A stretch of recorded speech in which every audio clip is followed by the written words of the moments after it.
is NDTV, and you are watching NDTV Prime.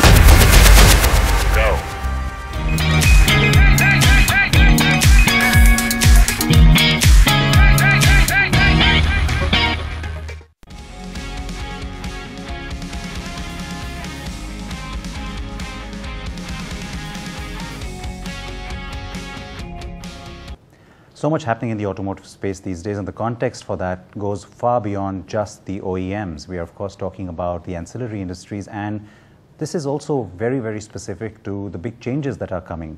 There are not just new regulations and policies, but even from a product perspective, we're talking about alternate fuel vehicles, perhaps even getting into the autonomous segment as well very quickly.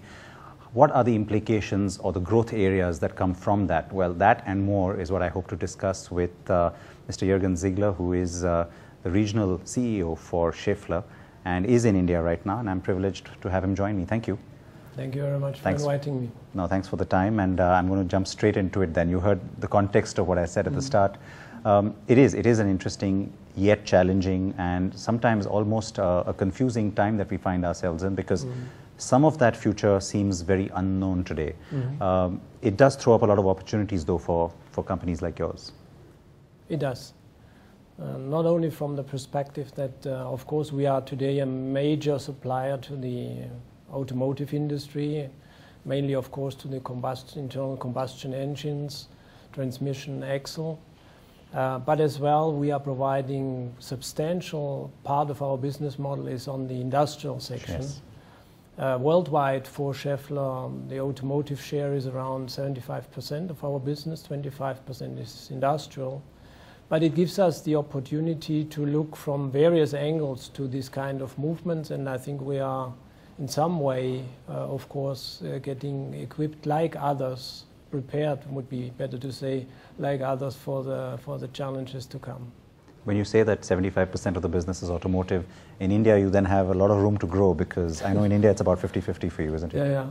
In India we are more or less 50-50, and of course India is a very interesting market for us. I mean, India selling 4 million vehicles a year, which is the 4th or 5th biggest market in the world. So I think you're right, there are opportunities even in today's business model, not even only talking about the future ones.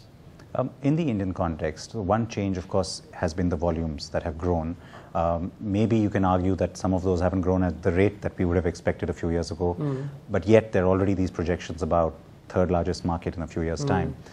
So that's one part of the story, of course, which is important. But the other thing we've seen is that, especially in the kind of segments that you operate in, or the kind of the work that you need to do. Earlier, it used to be more about sort of print and reproduce. Now there is a lot more that's happening from a development perspective. Right. A lot of that R&D is happening in India. Does that also become especially interesting, because many other markets are sort of saturated on that front? Very valid point. It's important for us, and like we have today already in India, a big group of engineers on R&D, on basic R&D and Yes. Application engineers. That is a growing part of our business. As we know, we have to be close to our customers from the R&D point of view, to the customers, to the decision makers, to the producers, to understand what's their shift into the future. So for us, being in R&D is an essential part of our business. We couldn't do without. And as you rightly mentioned, I mean, in some of our businesses, we are more moving to a commodity business. R&D doesn't play that big role, but there's quite a substantial amount of our business based on engineering skills. And that has always been a part of our model and will always be. Given that, and given the fact that, and I know you've also announced that there will be substantial investments in the business, about 250 to 300 crore per year for the next couple of years. Where is the bulk of that money going to go for you? Yeah, so we are going to expand into plant capacities on our today's business, and of course getting prepared for our future business. We are going to invest into our distribution network. And we are going to invest into all the logistic areas, which will provide us substantial benefits on the cost side. On the logistics side, you've also had huge investments recently announced in Germany as well. Right. Let's say, what's the intent behind that? When you talk about putting some significant amount of money there, where do you aim to get to with those investments? Yeah.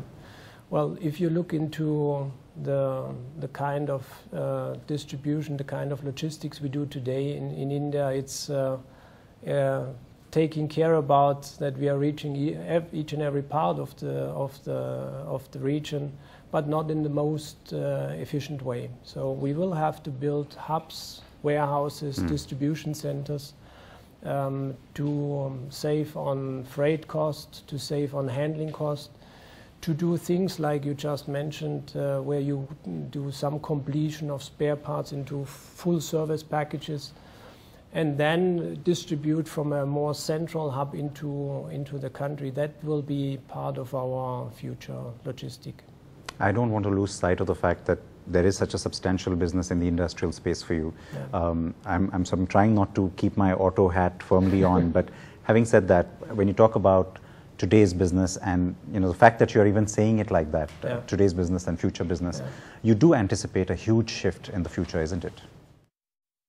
Well, everybody talks at this point of time all over the world about how is the future of the internal combustion engine, what will be the electric vehicle, what role hybridization will play. So if I say future business, I'm thinking rightly already about steps towards another way of engines and transmissions. And that is, of course, something which we are getting prepared as well. So speaking of that, sort of change that's coming, let's start with electric. Now, yes, the Indian government has also thrown in a context to it by putting a target date, 2030. Many people think it's unrealistic, but just the fact that you now have a goal to work towards, and it's not just India, you're seeing many governments coming up with those kind of targets. Does that help sort of contextualize it and make it more real for you? Because not just in terms of targeting business, but also in terms of where to put your investments.